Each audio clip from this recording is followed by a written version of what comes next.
भगवान जगन्नाथ का नाम सुनते ही हमारी आंखों के सामने पुरी के जगन्नाथ मंदिर और भव्य रथ यात्रा की छवि आ जाती है।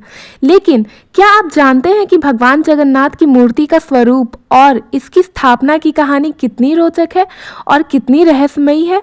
आइए जानते हैं। जगन्नाथ मंदिर का निर्माण पौराणिक कथाओं के अनुसार सतयुग में राजा इंद्रद्युम्न भगवान विष्णु के अनन्य भक्त थे।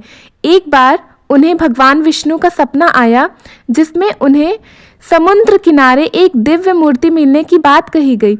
राजा ने उस स्थान पर जाकर खुदाई की, लेकिन उन्हें केवल एक नीम का विशाल लकड़ी का टुकड़ा मिला।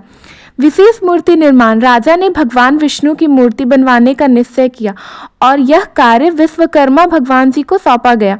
उन्होंने एक शर्त रखी कि मूर्ति निर्माण के दौरान कोई भी कमरे में झांकेगा नहीं।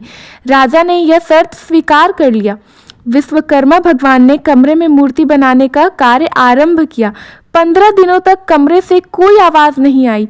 राजा चिंतित हो गए और उन्होंने दरवाज़ा खोल दिया और भीतर जाकर जैसे ही देखें तो वो देखे कि मूर्ति अधूरी ही बनी थी। मूर्ति के हाथ और पैर अधूरे ही थे।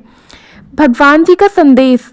विश्वकर्मा भगवान ने राजा से कहा कि यह भगवान की ही इच्छा है कि मूर्ति अधूरी ही रहे।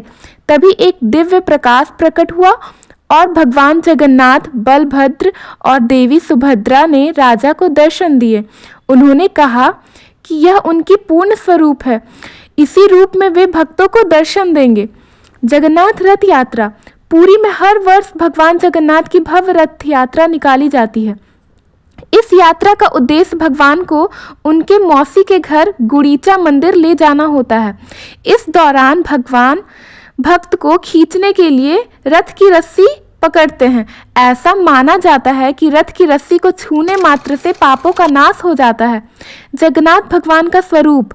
भगवान जगन्नाथ की मूर्ति के विशाल नेत्र, अधूरे हाथ पैर और रंगीन स्वरूप उन्हें विशिष्ट बनाते हैं।